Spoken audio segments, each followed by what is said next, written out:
आईसीआरपी training करवाते हुए हमारी ट्रेनर मिसेस शोभा रानी जो हैदराबाद तेलंगाना से है और हमारी दूसरी ट्रेनर मिसेस सुधा बघेल जो मध्य प्रदेश से हैं, उन्होंने आज हमें समूह की बैठक किस प्रकार से करनी चाहिए और समूह की बैठक के दौरान क्या-क्या नियम होने चाहिए, हमें प्रैक्टिकली सिखाया। नहीं नहीं नहीं ऐसा करो, एक दूसरे से हाँ पकड़ो ऐसे सब पकड़ो। सबसे पहले शोभा मैम ने दीदियों को गोला आकार में बिठाया और मिलकर सभी दीदियों ने प्रार्थना गाया। इतनी शक्ति हमें देना दाता, मन का विश्वास कमजोर होना, हम चले नेक रास्ते पे हमसे भूल कर भी कोई भूल होना। इतनी शक्ति हमें देना दाता, मन का विश्वास कमजोर होना। फिर मैम ने समझाया कि प्रार्थना के बाद सभी सदस्य अपना परिचय एक एक सभी करके नमस्ते, मैं आपकी सचिव किरण कुमारी। सभी दीदियों को मेरा नमस्कार। मैं रीना नरवाल और इस ग्रुप की सदस्य हूँ।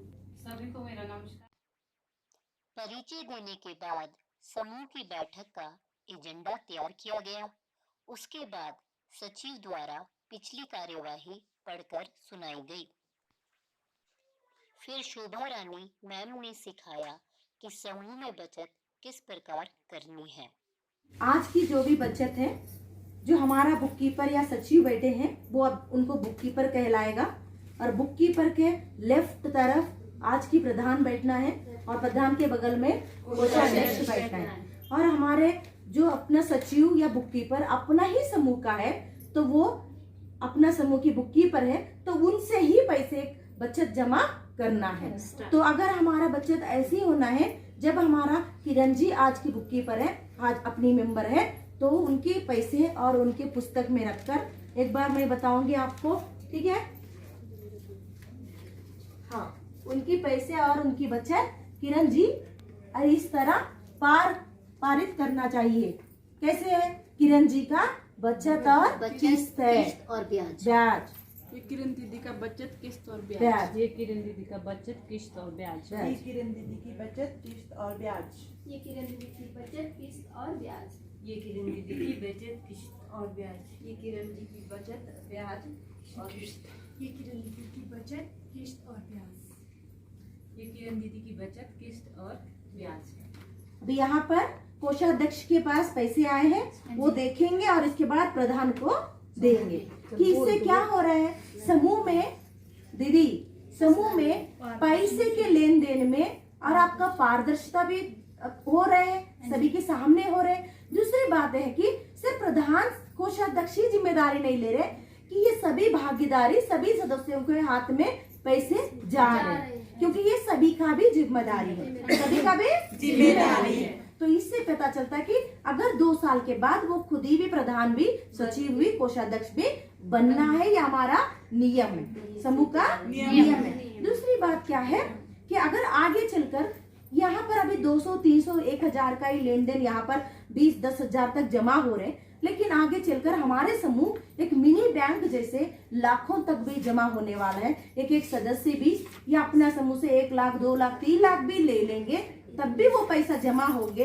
इकट्ठा होंगे। तो आपको जब तक ये प्रैक्टिस होते रहेगी, आप जाकर यही अपना गांव में समूह को सिखाना, इसी तरह उनसे करवाना।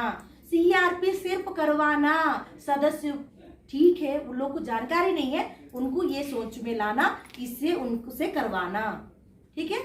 तब उनको जिम्मेदारी पता चले। हमारा शेयर आपको कितना ऋण चाहिए? 5000।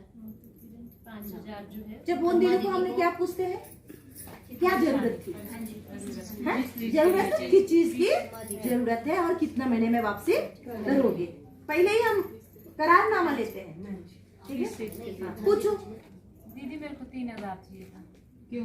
हाँ जी, क्यों चाहिए? बच्चे की फीस भरनी है जी, हॉस्टल की। अच्छा, आप लोगों को ये ऋण कितने टाइम तक चाहिए ना? मेरे 2 महीने बाद दूंगी जी। 2 महीने बाद। हाँ जी। किश्तों में ऋण चुकाएंगे कि मतलब मैं इकट्ठे दूंगी दीदी, चलेगा? हाँ, इससे क्या सीख मिला आपको? यहाँ पे ऋण मांगने पर अपने हक, अपने निर्णय के अनुसार किस्तें बनाया जाता है, किसी का जबरदस्ती से नहीं। जब आपको अगर बाहर से लाए तो उन्हें इकट्ठा देना पड़ता है, लेकिन हमारे समूह में लिया तो जब तक हमारी घर की परिस्थिति को हम सोचकर हमें किस्ती बनाया जाता है कि हम 3 महीने में वापसी करेंगे, तो आराम से आप अपना ऋण यहाँ पे चुका सकते हैं। ठीक है, जिनके घर में अगर उनको इकट्ठा अगर अगला महीने में पैसा मिलने वाला है तो वो इकट्ठा भी भर सकते हैं, और आपने टप्पे टप्पे वाली भी, किस्ती वाइज भी तो आराम से आपका ऋण वापसी होती है। ठीक है, ठीक है। आज हमारी सभी दीदियों का किश्त आया है 7,000, मासिक बचत है 2200, ब्याज है 700 और फाइन हमारे पास है 40 रुपए, और टोटल हमारे पास अब आज अमाउंट है 9,940 रुपए। तो अभी पिछले बैठक का कुछ बचा है क्या पैसे? पिछली बैठक का पैसा बचा है 4,000 रुपए। 4,000। अभी आपका बुक कीपर का मानदेय कितना दे रहे हैं आप? आपका बुक लिखा है, पूरा हिसाब किया है ना? ये आपका संस्था का पूरा सबूत रख रहे हैं, तो उन्हें कितना पैसे देंगे आप मानदेय? कितना? 100 गुड। 100 रुपए क्यों देना है? क्या हक रहता है अपने को? अगर बिना पैसे से हम किरण जी से लिखवाएंगे तो क्या गलत जाने पर हम पूछ सकते? नहीं पूछ। मतलब देखो, समूह का एक सबूत है, आप जितना मेहनत करते हैं, बैठते हैं, बचत करते हैं, ये सबूत है कि आपकी पुस्तक। अगर आपको बैंक लोन देना है तो आपको पुस्तक देखेंगे, या ग्राम संगठन में लोन देना तो पुस्तक देखेंगे, है ना?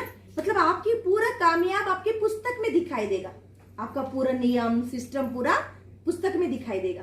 अगर पुस्तक सही नहीं लिखा तो फिर आपका पूरा मेहनत पानी में खत्म। तो हमने इसीलिए क्या करना है, अगर बिना पैसे का अगर किरण जी कुछ गलत किया तो आप पूछ सकते क्या?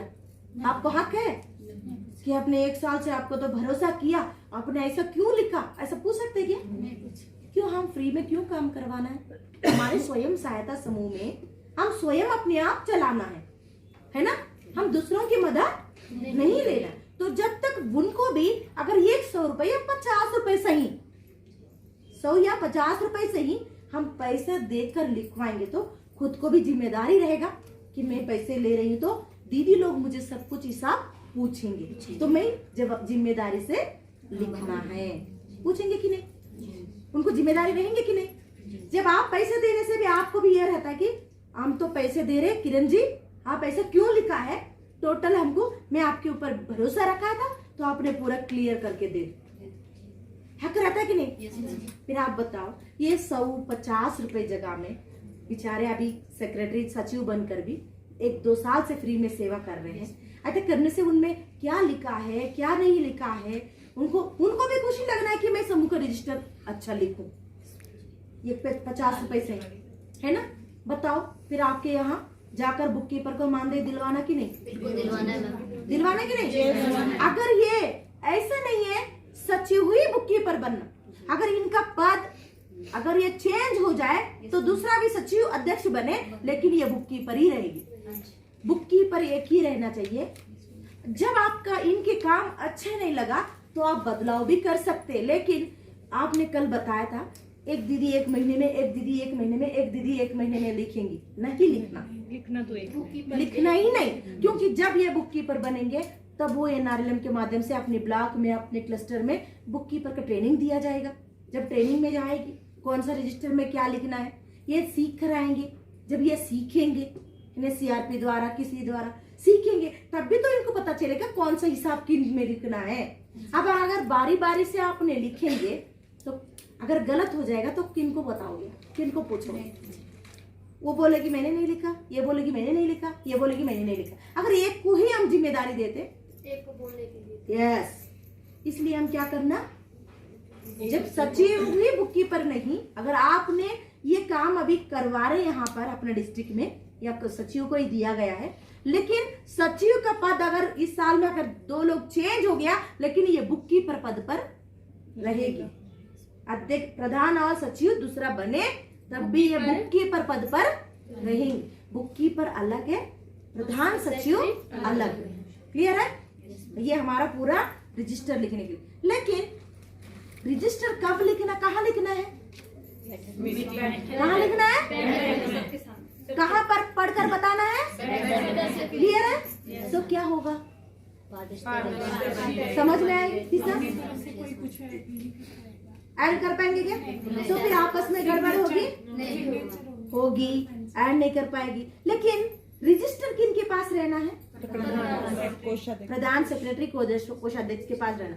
लेकिन बुक कीपर के यहाँ नहीं रखना। बुक कीपर का काम क्या है, चाहे अपना भी सदस्य भी हो, चाहे अपना भी सचिव भी हो, लेकिन जब लिखने का जिम्मेदारी लिया तो लिखना, पढ़ना, पुस्तक यहाँ पर प्रधान या कोषाध्यक्ष को देना और अपने घर जाना। क्यों जाना फिर ऐसा है? पुस्तक साथ में ले जाते हैं तो आपको क्या समझ में आता, वही तो क्या लिखा है वो घर में तो रखते हैं पुस्तक, है ना। इसी तरह की टेंशन सभी सदस्य में आ जाता है, तो इसी तरह की धीरे धीरे समस्या शुरू होती है। लेकिन ये बात छोटी है, लेकिन इससे आपस में बोलेंगे, कोई सर आएंगे, कोई मैडम आएंगे, क्या दीदी आपके समूह में क्या गड़बड़ चल रहा है, कैसे अब दूसरा समूह को लोन मिला है, आपका समूह को नहीं मिला है। ऐसा बोलने पर हम क्या करते हैं, हमें पता नहीं सर, वो बुक कीपर है, वो पुस्तक रजिस्टर ले जाते हैं, वही सब कुछ करते हैं, वो घर में क्या लिखते हैं, क्या पढ़ते हैं, हमें कुछ नहीं पता, हम तो पैसे बराबर दे देते हैं। तो इसमें बदनाम कौन है, बुक कीपर। इसलिए बुक कीपर का क्या जिम्मेदारी है, बस जो समूह में आए हैं लिखो, और जब आए तो इनसे पुस्तक ले लो, प्राप्त करो, और यही मीटिंग में लिखो, पढ़ के बता दो, और इनको ही सब देकर चलो। ये बुक कीपर का काम है। आगे बैठक के नियम मिलेंगे हम नेक्स्ट भाग में। Thank you for watching. मेरे चैनल ऑप्शंस दबाओ टैलेंट को लाइक, शेयर, सब्सक्राइब ज़रूर करना। Thank you for watching.